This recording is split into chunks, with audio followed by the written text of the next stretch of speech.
پڑھی گئی.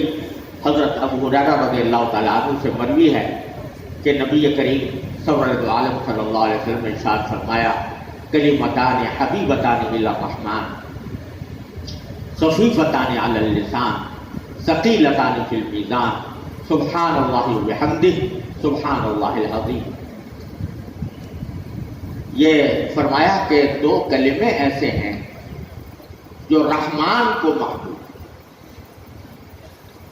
اور یہاں اللہ جل جلالہ کے اسماء حسنی میں سے نبی کریم صلی اللہ علیہ وسلم نے رحمان کا نام خاص طور پر ذکر فرمایا، جس سے اشارہ یہ بظاہر مقصود ہے کہ یہ جب رحمان کو محبوب ہے، رحم کرنے والے کو محبوب ہے، تو ان کلموں کے پڑھنے والے پر اللہ تبارک و تعالیٰ کی رحمتیں متوجہ ہوں. تو وہ رحمان کو محبوب ہے، تو پڑھنا جو اس کا پڑھنے والا ہوگا وہ بھی محبوب ہوگا، اور اس پر اللہ جل جلالہ کی رحمتیں متوجہ ہوگی. خفیفتان علی اللسان، جب اتنی بڑی فضیلت ہے کہ رحمان کے محبوب ہیں، تو کسی کے دل میں خیال ہو سکتا تھا کہ مشکل قسم کے کلمات ہوں گے. فرمایا گیا نہیں، وہ زبان کے اوپر بہت ہلکے ہیں، یعنی بہت آسانی سے ادا ہو جاتے ہیں، کوئی دشواری ان کو ادا کرنے میں نہیں ہوتی. لیکن ثقیلتان فی المیزان، لیکن میزان عمل میں ان کا وزن بہت بھاری ہے. اور یہی سے امام بخاری نے جو استدلال کیا ہے کہ اعمال تولے جائیں گے اور اقوال تولے جائیں گے، تو یہاں اللہ تعالیٰ نے ان دو کلموں کے بارے میں فرمایا کہ خود ان کا وزن سبحان اللہ وبحمدہ سبحان اللہ العظیم، ان کلمات کا وزن اتنا ہے کہ میزان عمل میں یہ بہت بھاری ثابت ہوں گے، ان کا وزن بہت زیادہ ہوگا. ثقیلتان فی المیزان.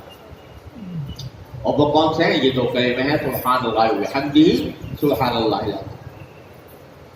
اب واقعتاً اگر آپ دیکھو تو سبحان اللہ وبحمدہ سبحان اللہ العظیم یہ کلمات زبان سے نکالنے میں کوئی نہ دیر لگتی ہے، نہ کوئی مشقت ہوتی ہے، نہ کوئی وقت خرچ ہوتا ہے، کوئی خاص وقت خرچ ہوتا ہے. لیکن اس سے میزان عمل کے بوجھ میں، اس کے وزن میں اضافہ ہو جائے. دو کلمے ہیں سبحان اللہ وبحمدہ اور دوسرا سبحان اللہ العظیم.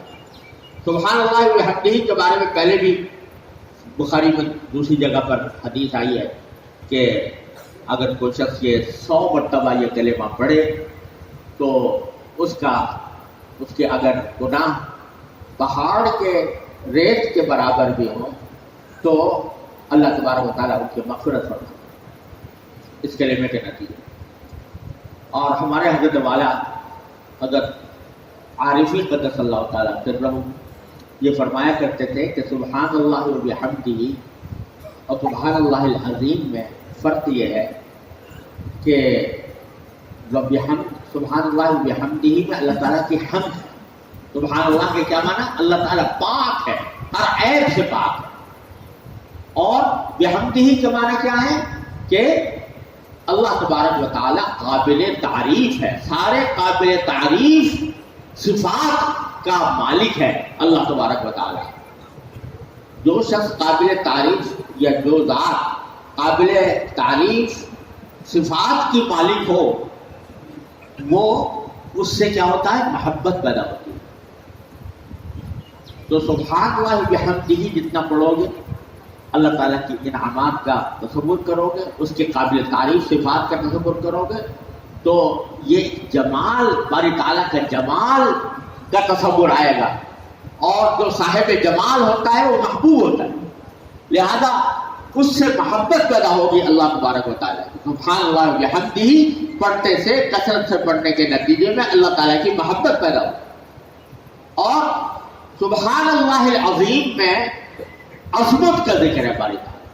عظمت، اللہ تعالیٰ کا جلال، اس کی عظمت، اس کی قدرت کاملہ، اس کا تصور یہ کلمات دلاتا ہے.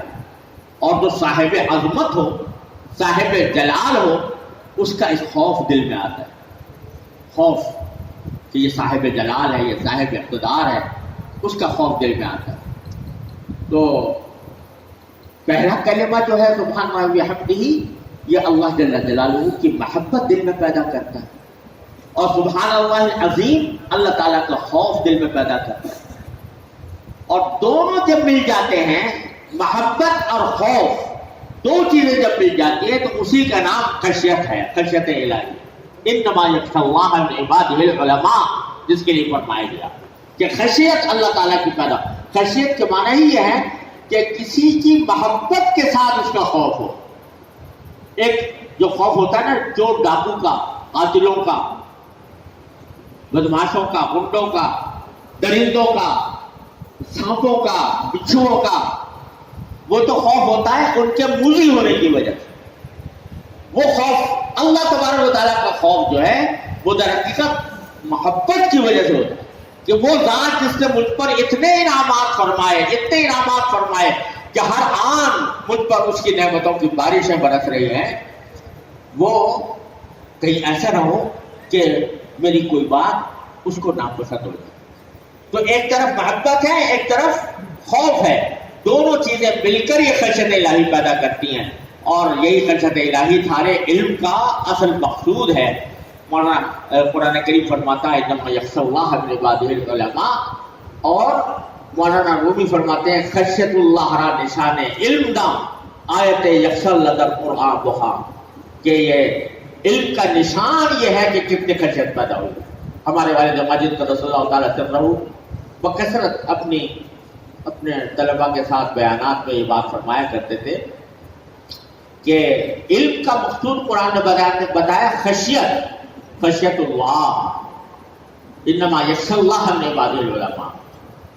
یہ آخری منزل ہے علم کی، یہ علم کے ذریعے خشیت پیدا ہو جائے۔ جب یہ آخری منزل ہے تو جب کوئی آدمی کسی سفر پر روانہ ہوتا ہے اور ایک خاص منزل کے لیے روانہ ہوتا ہے تو راستے میں وہ دیکھتا جاتا ہے، نشان منزل کو دیکھتا جاتا ہے، سنگ میل کو دیکھتا جاتا ہے، اب کتنی دور رہ گیا، اب کتنی دور رہ گیا، اب میں کہاں پہنچ گیا، اب میں کہاں پہنچ گیا۔